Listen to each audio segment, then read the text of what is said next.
Start करने से पहले आपको ये बता दूं कि डिस्क्रिप्शन के अंदर मैंने इस लेक्चर के मुतालिक टाइम स्टैम्प्स भी दिए हैं, यानी किस टाइम पर क्या चीज हम पढ़ रहे हैं। तो अगर आप उसके अंदर उसके मुताबिक चलेंगे तो आपको ज्यादा फायदा हो सकता है, यानी उसके मुताबिक आप चल सकते हैं। जो चीज आपको इस लेक्चर में से चाहिए वो आप दे सकते हैं। लेक्चर को स्टार्ट करने से पहले यहाँ पर एक दो चीजें आपसे करनी जरूरी हैं कि कुछ स्टूडेंट्स होते हैं जो कि वीडियो को क्लिक करते हैं और देखते हैं, और जब वो टॉपिक का नाम देखते हैं कि रिस्पायरेटरी पिगमेंट या कोई और टॉपिक भी रिलेटेड हो, तो अगर उनको आता हो तो वो उसको स्किप कर देते हैं। लेकिन यहाँ पर मैं आपको बताना चाहूंगा कि जो मेरा मेथोडोलॉजी है टीचिंग की, वो थोड़ी सी डिफरेंट है और टीचर से। वो इस तरीके से कि मैं चीजों को लिंक करके पढ़ाता हूँ। आप देखेंगे इस टॉपिक के अंदर भी कि इस टॉपिक के अंदर भी जितने भी रिलेटिव टर्म्स आएंगी उन सबको मैं डिफाइन करूंगा, और उन सब के मुतालिक जितने भी पास पेपर्स के अंदर क्वेश्चंस आए हैं उनको हम डिस्कस करेंगे। तो कोई भी टॉपिक जो हो वो आप कोशिश किया करें कि वो सारे का सारा देखा करें। क्योंकि इसके अंदर बहुत सारी चीजें, हम बहुत सारे पॉइंट्स ऐसे हम डिस्कस करते हैं जो कि पास पेपर्स में आ चुके होते हैं या आने वाले जो आपके कॉम्पिटिटिव एग्जाम्स हैं उनके अंदर पूछे जा सकते हैं। तो वीडियो को जरूर आखिर तक देखा करें, और आपको वीडियो अच्छे लगे तो उसको जरूर लाइक भी किया करें। तो अभी हम अपने लेक्चर को स्टार्ट करते हैं। Respiratory pigments. रिस्पायरेटरी पिगमेंट्स हमारे पास ऐसे कलर पिगमेंट्स होते हैं जो कि ऑक्सीजन की ट्रांसपोर्टेशन में मदद देते हैं। अब हमारे पास दो वेल नोन रिस्पायरेटरी पिगमेंट्स आते हैं, एक है हमारे पास मायोग्लोबिन और दूसरा है हमारे पास हीमोग्लोबिन। दोनों की बात करेंगे, लेकिन उससे पहले यहाँ पर आपको एक बात और क्लियर कर दूं कि हमारे पास जितने भी रिस्पायरेटरी पिगमेंट्स हैं उनके अंदर एक नॉन प्रोटीन पार्ट होता है जिसको हम प्रोस्टेटिक ग्रुप भी कहते हैं। और फॉर एग्जाम्पल हम लें हीमोग्लोबिन की, तो हीमोग्लोबिन के अंदर जो नॉन प्रोटीन कलर पिगमेंट होता है वो हीम ग्रुप होता है। अब यहाँ पर आगे डिस्कस करने से पहले, यानी जितनी भी प्रॉपर्टीज हैं दोनों की डिस्कस करने से पहले, मैं हीमोग्लोबिन जो है उसका आपको थोड़ा सा ओवरव्यू दे देता हूं। हीमोग्लोबिन जैसा कि नाम से जाहिर हो रहा है, यहाँ पर हीम और ग्लोबिन, यानी हीमोग्लोबिन के अंदर दो पार्ट्स होते हैं, एक हीम ग्रुप होता है, एक ग्लोबिन पार्ट होता है। हीम ग्रुप जो होता है वो कलर पिगमेंट होता है, जबकि ग्लोबिन जो है ये प्रोटीन चेन्स होती हैं। अब जो हीमोग्लोबिन है उसके अंदर 4 पॉलीपेप्टाइड चेन्स प्रेजेंट होती हैं। जब हम इसकी प्रॉपर्टीज देखेंगे उसके अंदर भी आपको मैं आपके साथ डिस्कस करूंगा, लेकिन यहां पर मैं आपको जो है वो थोड़ा सा जनरली बता देता हूं कि जो 4 पॉलीपेप्टाइड चेन्स होती हैं हीमोग्लोबिन के अंदर, उनके अंदर 2 अल्फा चेन्स होती हैं और 2 बीटा चेन्स होती हैं। जबकि हम जो हीम ग्रुप है, जो हीम पिगमेंट पार्ट है, उसकी बात करें तो उसके अंदर 2 चीजें होती हैं। एक हमारे पास आयरन होता है। आयरन की कौन सी फॉर्म प्रेजेंट होती है हीमोग्लोबिन के अंदर, तो वो आपने याद रखना है। आयरन जो है वो 2+ आयन होता है, यानी फेरस फॉर्म के अंदर आयरन प्रेजेंट होता है। जबकि ग्लोबिन पार्ट की बात करें तो इसके अंदर 2 अल्फा और 2 बीटा चेन्स होती हैं, और आप जानते हैं कि एक अल्फा चेन के अंदर 141 अमाइनो एसिड्स होते हैं। तो 2 के अंदर कितने होंगे, सिंपली हम 2 के साथ मल्टीप्लाई कर देंगे, 2 × 141 अमाइनो एसिड्स। जबकि बीटा की बात करें तो एक बीटा चेन के अंदर 146 अमाइनो एसिड्स होते हैं। तो 2 के अंदर कितने होंगे, 2 के साथ सिंपली मल्टीप्लाई करेंगे तो याद है 2 × 10 यानी 146। अब जब आप दोनों को मल्टीप्लाई करके सम अप करेंगे तो हमारे पास टोटल जो अमाइनो एसिड्स के अंदर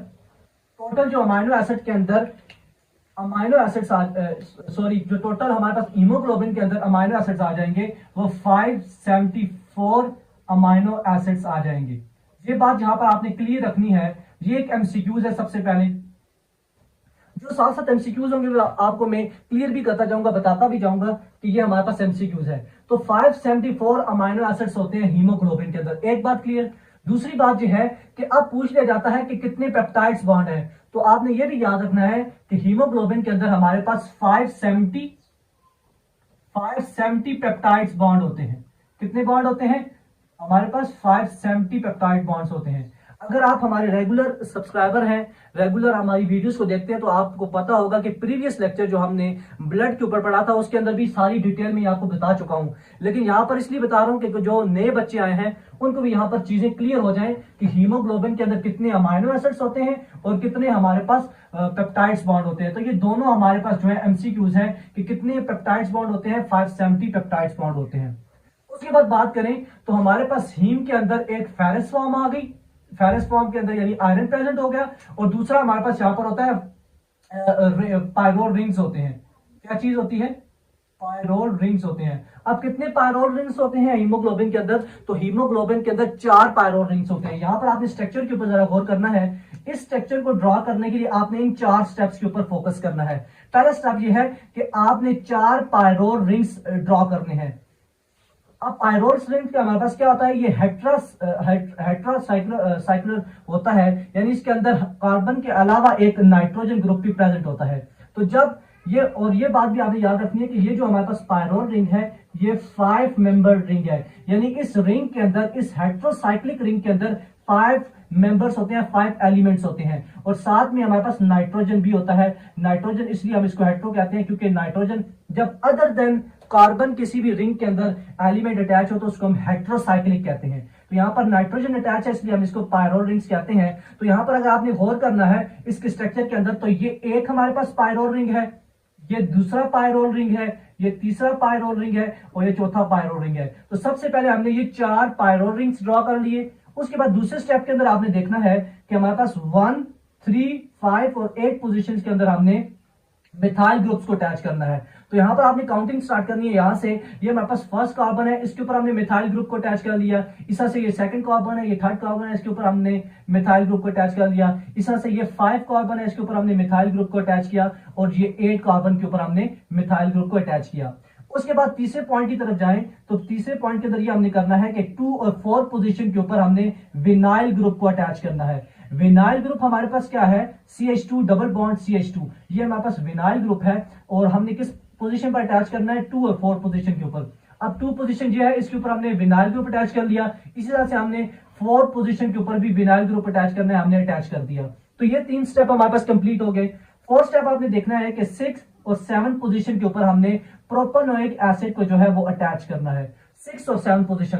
सो ये हमारे पास 6 पोजीशन है और ये हमारे पास 7 पोजीशन है। इन दोनों के ऊपर हमने क्या अटैच कर दिया? प्रोपेनोइक एसिड अटैच कर दिया। तो इस तरह से हम जो है वो जो हीमोग्लोबिन का स्ट्रक्चर है उसको ड्रॉ कर सकते हैं। अब यहां पर आपने गौर करना है कि ये जो सेंटर के अंदर मैंने बनाया है आयरन, ये आयरन वो है कि जो इन चारों जो हमारे पास पायरोल रिंग्स है उनके साथ अटैच है। और यहां पर आयरन की कौन सी फॉर्म होती है मैं आपको ऊपर बता चुका हूं। यहां पर +2 फॉर्म होती है, यानी फेरस फॉर्म के अंदर ये आयरन यहां पर प्रेजेंट होता है। अब थोड़ा सा यहां से मैं रिलेट करूंगा, लिंक करूंगा दूसरी चीजों के साथ। जैसा कि आपने क्लोरोफिल के बारे में पढ़ा होगा, क्लोरोफिल जो कि क्लोरोप्लास्ट के अंदर प्रेजेंट होता है मोस्ट ऑफ दी जो ग्रीन प्लांट्स है उनके अंदर। उसका क्या काम होता है कि वो फोटोसिंथेसिस करता है और हमारे लिए ग्लूकोज बनाता है प्लांट्स के लिए।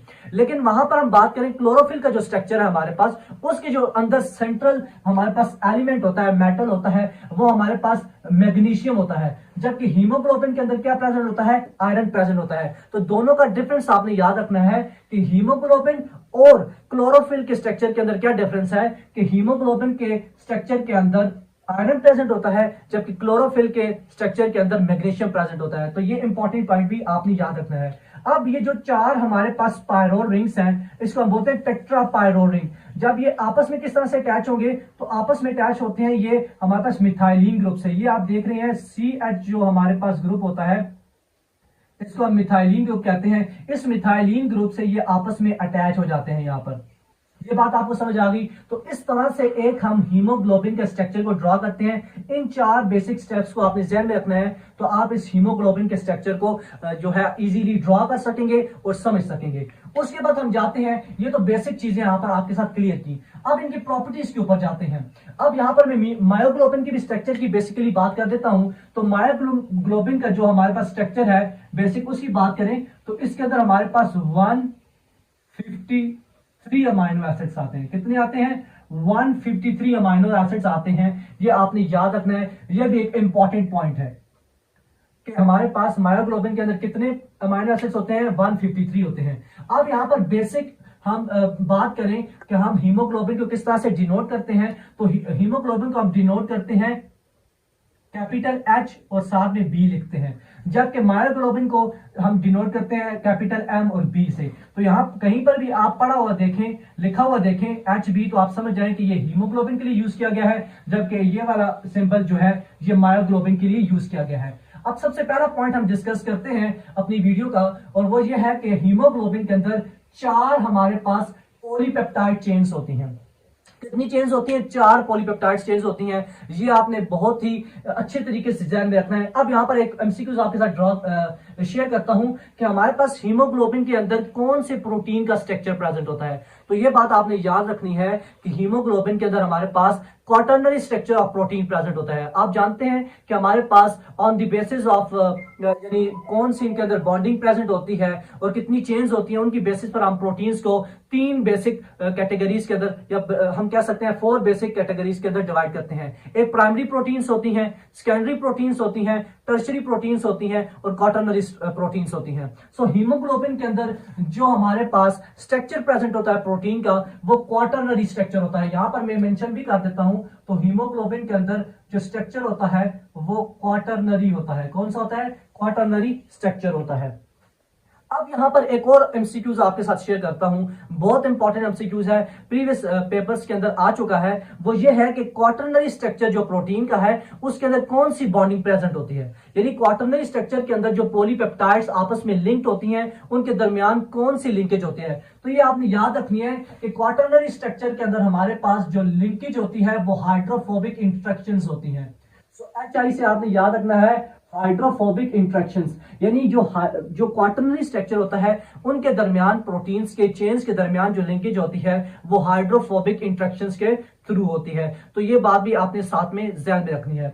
उसके बाद बात करें तो हमारे पास अब 4 पॉलीपेप्टाइड चेन्स हैं। अब मैंने आपको बताया कि 4 पॉलीपेप्टाइड चेन्स हैं और ईच ग्लोबिन चेन जो है हमारे पास यानी 4 चेन्स हैं। उन ईच ग्लोबिन चेन के अंदर क्या होता है कि एक आयरन कंटेनिंग हीम ग्रुप भी होता है और आयरन का ये काम होता है, ये जहां पर मैंने स्ट्रक्चर के अंदर ड्रॉ किया है, आयरन का ये काम होता है कि ये लूजली अटैच कर लेता है किसके साथ? ऑक्सीजन के साथ अटैच हो जाता है। तो जब ये लूजली अटैच होता है ऑक्सीजन के साथ तो इस तरह ये ऑक्सीजन की ट्रांसपोर्टेशन करता है from lungs to the tissues and tissues to lungs पर ये कार्बन डाइऑक्साइड को लेके आता है। तो ये सिंपली आपने याद रखना है कि ये आयरन का काम होता है कि आयरन ऑक्सीजन के साथ अटैच हो जाएगा रिवर्सिबली। रिवर्सिबली कहने का मतलब ये है कि यहां पर अगर मैं आपको क्लियर करूं कि यहां पर मैं थोड़ा सा इसको रेस कर देता हूं और यहां पर मैं आपको बता देता हूं कि किस तरह से ये मैं आपको बोल रहा हूं। तो यहां पर अगर आप गौर करें तो हमारे पास क्या होता है कि ये हमारे पास हीमोग्लोबिन है प्लस हमारे पास 4 ऑक्सीजन के मॉलिक्यूल है। ये रिवर्सिबली अटैच हो जाएंगे। किस तरह से अटैच होंगे कि हमारे पास यहाँ पर कार्बोनिक एनहाइड्रेट्स की प्रेजेंस के अंदर कार्बोनिक एनहाइड्रेट्स हमारे पास फास्टेस्ट एंजाइम के तौर पर भी एक्ट करता है, यानी इसको फास्टेस्ट एंजाइम भी कहते हैं। ये क्या करता है कि 4 ऑक्सीजन के मॉलिक्यूल्स को हीमोग्लोबिन के एक मॉलिक्यूल के साथ अटैच करता है और हमारे पास क्या बना देता है? ऑक्सी हीमोग्लोबिन बना देता है। क्या बना देता है? इसको हम क्या कहते हैं? ऑक्सी हीमोग्लोबिन कहते हैं। तो इस तरह से हमारे पास क्या होता है कि ये ऑक्सीजन को हीमोग्लोबिन ऑक्सीजन को कैरी करते हैं through bloods in all parts of the body. तो इस तरह से हमारे पास सारी बॉडी के अंदर जो ऑक्सीजन की ट्रांसपोर्टेशन होती है वो इस हीमोग्लोबिन की वजह से होती है। उसके बाद कुछ और पॉइंट्स यहां पर मैं आपके साथ क्लियर करता हूं, इसको मैं इरेज कर देता हूं, यहां पर आपके साथ क्लियर करता हूं कि हमारे पास आपने ये याद रखना है कि 1 रेड ब्लड सेल के अंदर, क्योंकि अल्टीमेटली आपको पता है कि हमारे पास जो हीमोग्लोबिन होती है वो रेड ब्लड सेल्स के अंदर होती है। तो एक रेड ब्लड सेल के अंदर तकरीबन 2 मिलियन क्या प्रेजेंट होते हैं? हीमोग्लोबिन प्रेजेंट होते हैं। HP से डिनोट करूंगा तो 1 रेड ब्लड सेल्स के अंदर 2 मिलियन हीमोग्लोबिन प्रेजेंट होती हैं। ये भी इंपॉर्टेंट पॉइंट है, ये भी आपने ध्यान में रखना है। तो ये चीजें थोड़ी सी यहां पर आपने क्लियर कर ली कि कौन सा एंजाइम प्रेजेंट होता है जो कि हमारे पास हीमोग्लोबिन को अटैच करवाता है ऑक्सीजन के साथ। तो आपने याद रखना है ये कार्बोक्सी एनहाइड्रेट्स होता है जो कि ऑक्सीजन के साथ अटैच करवाता है हीमोग्लोबिन को और ऑक्सी हीमोग्लोबिन बनाता है। तो ये बात भी आपको समझ आ गई होगी। उसके बाद बात करें तो मैंने जैसा कि आपको बताया कि ईच ग्लोबिन चेन के अंदर एक हीम ग्रुप भी होगा और हीम ग्रुप के अंदर एक आयरन भी होगा। यानी इसको मैं सिंपल लैंग्वेज के अंदर कहूं तो हमारे पास एक हीमोग्लोबिन के अंदर कितने आयरन होते हैं? हमारे पास 4 फेरस फॉर्म के अंदर आयरन प्रेजेंट होते हैं और एक आयरन एक ऑक्सीजन के मॉलिक्यूल के साथ अटैच होता है। तो हम ये कह सकते हैं कि एक हीमोग्लोबिन का मॉलिक्यूल जो है वो अल्टीमेटली 4 ऑक्सीजन के मॉलिक्यूल्स के साथ अटैच होता है। तो हमारा नेक्स्ट पॉइंट भी यही है कि 4 आयरन कंटेनिंग जो हीम ग्रुप्स होते हैं वो हीमोग्लोबिन के अंदर प्रेजेंट होते हैं और वो 4 ऑक्सीजन के मॉलिक्यूल्स के साथ अटैच होकर उसको कैरी करते हैं इन दी बॉडी। तो ये पॉइंट भी यहाँ पर आपको क्लियर हो गया होगा। नेक्स्ट पॉइंट की तरफ जाएं तो इसके अंदर 4 ऑक्सीजन मॉलिक्यूल्स बाइंड कर सकते हैं, जैसा कि मैंने अभी आपको क्लियर किया। उसके बाद बात करें तो ये कहां पर पाया जाता है हीमोग्लोबिन, तो यहां पर मैंने अभी आपको बताया कि ये हमारे पास रेड ब्लड सेल्स के अंदर प्रेजेंट होता है। मैंने आपको बताया था कि ब्लड सेल्स के हमारे पास 3 टाइप्स पाई जाती हैं, एरिथ्रोसाइट्स, ल्यूकोसाइट्स और थ्रोम्बोसाइट्स। एरिथ्रोसाइट्स को हम कहते हैं रेड ब्लड सेल्स। तो रेड ब्लड सेल्स जो है उनके अंदर हीमोग्लोबिन प्रेजेंट होती है, जो कि ऑक्सीजन की ट्रांसपोर्टेशन में मदद देती है। ल्यूकोसाइट्स व्हाइट ब्लड सेल्स होते हैं और उनकी फिर आगे से फर्दर क्लासेस आती हैं, कैटेगरीज आती हैं। जबकि जो थ्रोम्बोसाइट्स हैं उनके अंदर प्लेटलेट्स आते हैं, जो कि ब्लड क्लॉटिंग के अंदर इन्वॉल्व होते हैं। तो वो क्योंकि हमारा टॉपिक नहीं है, वो हम प्रीवियस लेक्चर के अंदर देख चुके हैं, तो लिहाजा यहाँ पर मैं इसको डिस्कस नहीं करूंगा। लेकिन यहाँ पर इंपॉर्टेंट पॉइंट है जो कि आपके साथ डिस्कस करना है, वो ये। तो अब यहाँ पर आपने कुछ और पॉइंट्स को ध्यान में रखना है कि हमारे पास पर 100 ml ऑफ ब्लड के अंदर 100 ml ऑफ ब्लड के अंदर 15 ग्राम जो है वो हीमोग्लोबिन प्रेजेंट होती है। ये एक फैक्ट आपको समझ आ गया।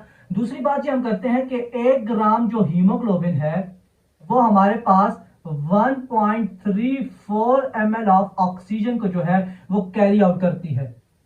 ये दोनों बात आपको समझ आ गई। तो जब हम 1.34 को 15 के साथ मल्टीप्लाई करते हैं तो हमारे पास आंसर आ जाता है 20 ml ऑफ ऑक्सीजन। यानी हम ये कहते हैं कि 100 ml ऑफ ब्लड के थ्रू हम कितनी ऑक्सीजन को, कितने ml ऑफ ऑक्सीजन को ट्रांसपोर्ट करवाते हैं, तो वो 20 ml ऑफ ऑक्सीजन को ट्रांसपोर्ट करवाते हैं।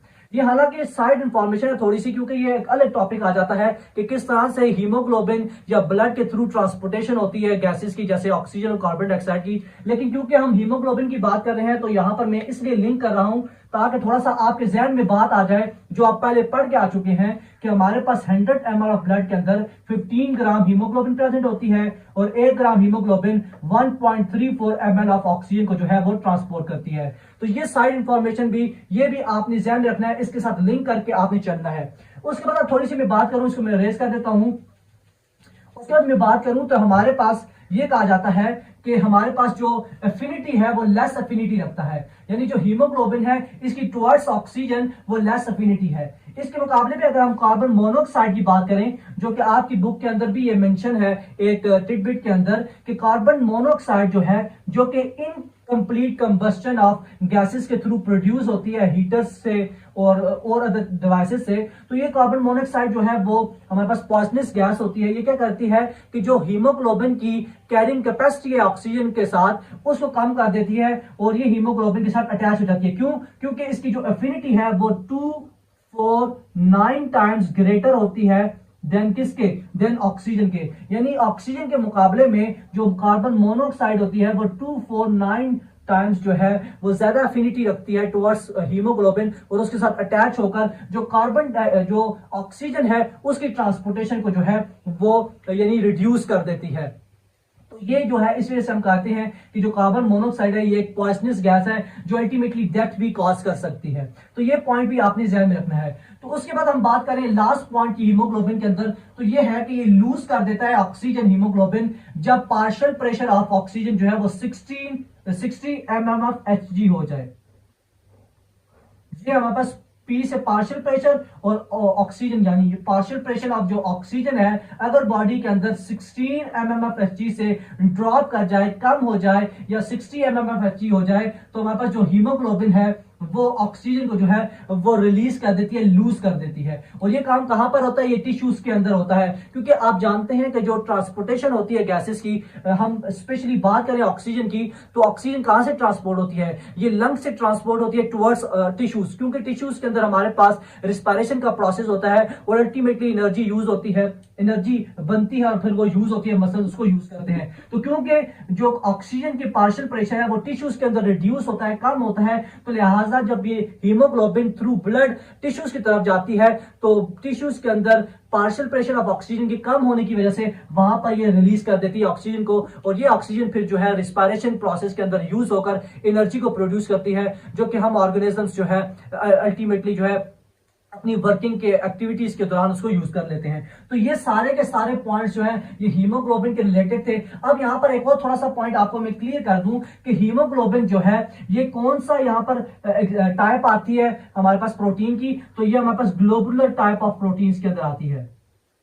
ग्लोबुलर जो प्रोटीन्स हैं उनके अंदर हीमोग्लोबिन यानी कैटेगरीज के अंदर आती है। सो जब हम प्रोटीन्स की, अब मैंने देखिए थोड़ी सी आपको यहाँ पर थोड़ा सा क्लियर कर देता हूं कि जब हम on the basis of bonding और पॉलीपेप्टाइड्स चेन की बात करें तो उस लिहाज से हम प्रोटीन्स को 4 बेसिक कैटेगरीज के अंदर डिवाइड करते हैं, जैसा कि मैंने आपको पहले बताया, प्राइमरी, सेकेंडरी, टर्शियरी और क्वाटरनरी स्ट्रक्चर्स के अंदर। लेकिन अगर हम बात करें शेप की और साइज की तो उसकी बिना पर हम प्रोटीन्स को जो है वो 2 बेसिक टाइप्स के अंदर डिवाइड करते हैं। एक फाइब्रस प्रोटीन्स होती है और दूसरी ग्लोबुलर प्रोटीन्स होती है। अब क्योंकि हीमोग्लोबिन जो है वो ग्लोबुलर प्रोटीन्स के अंदर आती है तो ग्लोबुलर प्रोटीन्स को भी यहां पर मैं आपके लिए डिस्कस करूंगा ताकि ये पॉइंट क्लियर हो जाए कि ग्लोबुलर प्रोटीन्स होती क्या है। तो ये आपने बात याद रखनी है, यहां पर इसको मैं रेस करके ऊपर लिख देता हूं कि जो ग्लोबुलर प्रोटीन्स होती हैं उनको, उनकी क्या प्रॉपर्टीज हैं, उनकी क्या कैरेक्टरिस्टिक्स हैं, उनको आपने इस ट्रिक की मदद से याद रखना है। वो ट्रिक क्या है? सिस्ट, SISTS, सिस्ट आपने याद रखना है। ये एक वर्ड याद रखना है जिसकी मदद से आप ग्लोबुलर प्रोटीन्स की जितनी प्रॉपर्टीज है, कैरेक्टरिस्टिक्स है, उनको आप याद कर पाएंगे। अब आपने मेरे साथ रिलेट करना है यहां पर कि ग्लोबुलर प्रोटीन्स जो होती हैं वो हमारे पास सी से क्या बनेगा? क्रिस्टलाइज, यानी ग्लोबुलर प्रोटीन्स को हम क्रिस्टलाइज कर सकते हैं। आई से बनेगा कि ये इन इलास्टिक होती हैं। फाइब्रस प्रोटीन्स के साथ अगर मैं रिलेट करूं तो फाइब्रस प्रोटीन्स जो होती हैं वो इलास्टिक होती हैं, जबकि ग्लोबुलर प्रोटीन्स जो है वो इन इलास्टिक होती हैं। आपने आई से याद रखना है। इस तरह से एस से आपने याद रखना है कि एस से ये सॉल्युबल होती है, यानी सॉल्युबल जो हमारे पास मीडियम होता है, वाटर जो होता है उसके अंदर ये सॉल्युबल होती है। उसके बाद टी की बात करें तो टी से हमारे पास जो है ये हमारे पास बन जाता है कि इनके अंदर जो बॉन्डिंग होती है या हम कह सकते हैं जो स्ट्रक्चर होता है वो टर्शरी या क्वाटरनरी स्ट्रक्चर होता है। तो टी से आपने याद रखना है कि इन ग्लोबुलर प्रोटीन्स के अंदर जो कैटेगरी आती है, यानी जो स्ट्रक्चर आता है वो टर्शरी टाइप ऑफ स्ट्रक्चर आता है। और इस एस से बनेगा कि इन ग्लोबुलर प्रोटीन्स की शेप कैसी है? शेप कैसी है? एस से बनता है हमारे पास स्फेरिकल, यानी जो ग्लोबुलर प्रोटीन्स होती हैं उनकी शेप ग्लोब्यूल टाइप होती है या स्फेरिकल शेप की होती है। तो इस सिंगल वर्ड से, सिस की मदद से आप ग्लोबुलर प्रोटीन्स की सारी कैरेक्टरिस्टिक्स को सही तरीके से याद कर सकते हैं। दोबारा से यहां पर मैं आपको बता देता हूं, सी से बनेगा क्रिस्टलाइज, आई से बनेगा इनइलास्टिक, एस से बनेगा सॉल्युबल इन वाटर, टी से बनेगा टर्शरी या क्वाटरनरी स्ट्रक्चर और एस से बनेगा कि इनके अंदर स्फेरिकल या ग्लोब्यूलर टाइप ऑफ शेप जो है वो प्रेजेंट होती है। तो ये पॉइंट भी आपने हीमोग्लोबिन के अंदर लिंक करके ध्यान में रखना है। तो यहां पर जितने भी पॉसिबल क्वेश्चंस थे, ये जितनी भी पॉसिबल चीजें थी पॉइंट से इंपॉर्टेंट, वो सारे के सारे हमने हीमोग्लोबिन के अंदर डिस्कस कर लिए। अब हम जाते हैं मायोग्लोबिन की तरफ। मायोग्लोबिन हमारे पास one of the type of respiratory pigment के अंदर आता है। तो मायोग्लोबिन को मैंने आपको बताया कि MB से इसको हम डिनोट करते हैं और इसके अंदर 153 अमाइनो एसिड्स प्रेजेंट होते हैं। तो सबसे पहली बात ये कि इसके अंदर 1 पॉलीपेप्टाइड चेन होती है। हीमोग्लोबिन के अंदर हमने कहा था कि इसके अंदर 4 पॉलीपेप्टाइड चेन होती हैं, जबकि मायोग्लोबिन के अंदर 1 पॉलीपेप्टाइड चेन होती है। तो जब 1 पॉलीपेप्टाइड चेन होगी तो उसके अंदर जो heme, iron containing heme group होगा वो भी एक ही होगा। और आप जानते हैं कि हीम ग्रुप के अंदर हमारे पास आयरन प्रेजेंट होता है। जब एक हीम ग्रुप प्रेजेंट है आयरन भी एक ही होगा, लिहाजा हमारे पास वो एक ही आयरन है जो कि ऑक्सीजन मॉलिक्यूल के साथ अटैच होगा। तो यहां पर कितने ऑक्सीजन मॉलिक्यूल अटैच होंगे एक हीम ग्रुप के साथ? तो वो एक ही हमारे पास अटैच होगा। तो यहां पर आपने थोड़ा सा अपने ज़हन को खोलना है, यहां पर समझने की कोशिश करनी है कि जितने हमारे पास हीम ग्रुप होंगे उतने ही ऑक्सीजन हमारे पास अटैच हो सकेंगे उस आयरन के साथ। क्यों? क्योंकि हीम ग्रुप के अंदर आयरन प्रेजेंट होता है और आयरन जितने ज्यादा होंगे तो उतनी ही ज्यादा ऑक्सीजन भी उसके साथ बाइंड करेंगी। तो क्योंकि यहां पर एक हीम ग्रुप प्रेजेंट है, एक आयरन प्रेजेंट है, तो लिहाजा एक ही ऑक्सीजन का जो मॉलिक्यूल है वो बाइंड कर देगा। उसके बाद बात करें तो ये मायोग्लोबिन हमारे पास मसल्स के अंदर प्रेजेंट होती हैं। अब मसल्स यहां पर वर्ड आया तो यहां पर थोड़ी सी आपको मसल के बारे में बताऊंगा कि मसल जो है हमारे पास स्पेशल टाइप ऑफ टिश्यूज हैं जो कि मेसोडर्मल ओरिजिन रखते हैं। अब मसल्स की हम डिवीजन करते हैं 3 बेसिक। हमारे पास स्केलेटल मसल्स होते हैं, स्मूथ मसल्स होते हैं और कार्डियक मसल्स होते हैं। लेकिन मायोग्लोबिन की हम स्पेशली बात करें तो मायोग्लोबिन हमारे पास स्केलेटल मसल्स के अंदर प्रेजेंट होते हैं। यहां पर मैं लिखूंगा हमारे पास जो मायोग्लोबिन है वो स्केलेटल मसल्स के अंदर प्रेजेंट होती है। अब स्केलेटल मसल्स की हम थोड़ी सी आगे से और बात करेंगे। अब स्केलेटल मसल्स के बारे में आपने याद रखना है कि ये जो स्केलेटल मसल्स होते हैं इनकी शेप कैसी होती है? इनकी शेप स्पिंडल लाइक होती है या सिलिंड्रिकल शेप होती है। ये एक बात आपने ध्यान में रखनी है। दूसरी बात आपने ये ध्यान में रखनी है स्केलेटल मसल्स के हवाले से कि इनके अंदर रेगुलर स्ट्रिप्स पाई जाती हैं या स्टेरिएशंस पाई जाती हैं। स्टेरिएशन स्ट्रिप कहते हैं, यानी अल्टरनेटिव डार्क और लाइट बैंड्स प्रेजेंट होते हैं। जब हम टॉपिक पढ़ेंगे तो उसके अंदर डिटेल के अंदर देखेंगे कि कौन कौन से हमारे पास डार्क बैंड्स होते हैं, कौन से लाइट बैंड्स होते हैं। लेकिन आपने यहाँ पर सिंपली ये याद रखना है कि स्केलेटल मसल्स के अंदर स्पिंडल शेप होती है और स्ट्रिप या स्टेरिएशंस पाई जाती हैं। उसके बाद बात करें तो ये हमारे पास मल्टी सेलुलर होते हैं, न्यूक्लियर होते हैं। यानी इन एक सेल के अंदर, जो स्केलेटल मसल का एक सेल है उसके अंदर more than one nuclei present होते हैं। यहां पर आपने ये बात समझनी है। उसके बाद हम इनकी कंट्रैक्शन की बात करें तो इनकी कंट्रैक्शन स्लो टू फास्ट होती है, यानी इनकी कंट्रैक्शन जो है वो स्लो भी हो सकती है और फास्ट भी कर सकते हैं। और इनकी जो हमारे पास कंट्रोल की बात करें तो इनका कंट्रोल हमारे पास वॉलंटरी भी हो सकता है, यानी इसको हम खुद भी कंट्रोल कर सकते हैं, वॉलंटरी। ठीक है। और इसके बाद आपने ये याद रखना है कि स्केलेटल मसल्स को कौन सा हमारे पास सिस्टम कंट्रोल करता है, तो हमारे पास नर्वस सिस्टम जो है बॉडी का वो कंट्रोल करता है किसको, स्केलेटल मसल्स की एक्टिविटी को। और इन स्केलेटल मसल्स का क्या काम होता है कि हमारे पास स्केलेटल या बॉडी की मूवमेंट में मदद देते हैं। तो ये सारी की सारी यहाँ पर चीजें हमने लिंक की मायोग्लोबिन के साथ कि मायोग्लोबिन कहां पर प्रेजेंट होती है, मसल के अंदर, कौन से मसल्स के अंदर, स्केलेटल मसल्स के अंदर। और उस स्केलेटल मसल्स की क्या हमारे पास कैरेक्टरिस्टिक है वो सारी की सारी यहां पर हमने यहां पर यानी लिंक कर दी। तो इस तरीके से यहां पर हम ये सारी चीजों को समझ सकते हैं। उसके बाद बात करें तो मायोग्लोबिन का क्या फंक्शन होता है कि ये स्टोर करती है ऑक्सीजन।